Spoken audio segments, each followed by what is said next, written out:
Can we talk a little bit about the end of the series? And I'm interested in thinking a little bit or reflecting a little bit about the way that Harry faces his own death and how his experiences of grief lead him to a particular understanding of death. Ian or Kathy, either one of you want to jump in on this?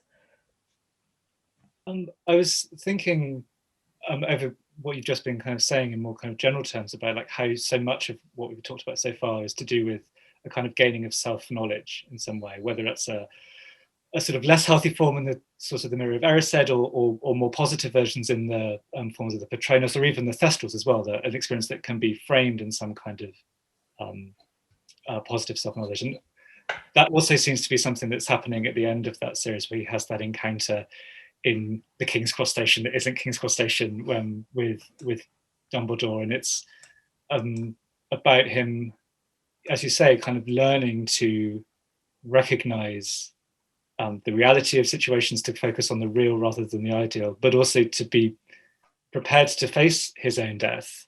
And in being prepared to do that, he is able to continue with his life. I guess that sort of paradoxical relationship that he has to acquire over the course of the series, in terms of how to, as you were saying earlier, integrate that knowledge of death and the inevitability of it within his own experience. Yes, and I think that, I mean, there is plenty of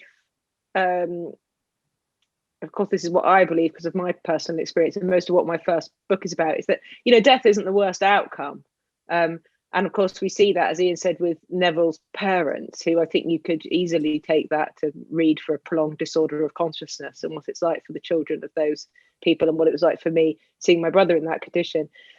But also that there are worse things. And I think that's very much, you know, until quite recently, we didn't think death was the worst thing. And now we do seem to think, you know, like the way we behave now, you'd think death was an outrage, whereas actually, you know, yeah, it's the certainty, isn't it? It's the one certainty. We will die. Our time is finite.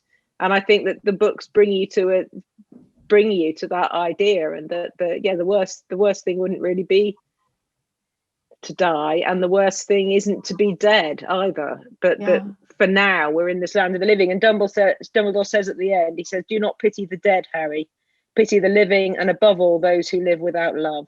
And that's, you know, that's sort of really it, isn't it? And I think, again, at some point I realized that I'm very interested now actually in the way in which we memorialize the dead, but I do think that all of that is for the living. And that, again, the living should do what they like. But again, in my own hazy belief system that I don't begin to understand, I don't think the dead care. I don't think the dead care what we're doing with the monuments, other than I think they think if we like it, then we can go ahead.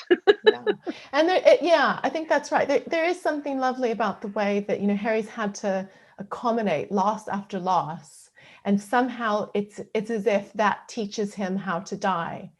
And he uses the resurrection stone, not, you know, just to have his family and his loved one accompany him to his death. So it's as if, you know, again, he's seeing death as a kind of joining of the people he loves. And it's such a contrast to Voldemort, you know, whose name means flight from death, you know, whose whole purpose is about a kind of material, physical endurance, as opposed to this much more intangible, you know, way that we imprint ourselves on other people and are loved by other people and impact the world. So yeah, it's a kind of it's quite a beautiful moment, really. And again, you are the true master of death, Dumbledore tells him, because the true master does not seek to run away from death. Which is easier said than done, but very wise words. I wonder if we could. This is the difficulty, doesn't it, of that experience? That these are things that we somehow both need to be told and also intuit for ourselves. But I think it's so important that it's Dumbledore who tells him this, like the most wise of all the people that he encounters. But also the person who fails with the Deathly Hallows, you know, who he himself actually is revealed to not have the kind of humble ability to submit to, you know, to kind of the way we live and die, you know, who Yeah. still wants to resist that process. If it's hard for Dumbledore, like it's going to be hard for everybody else. It's hard for Dumbledore, it's going to be hard for us.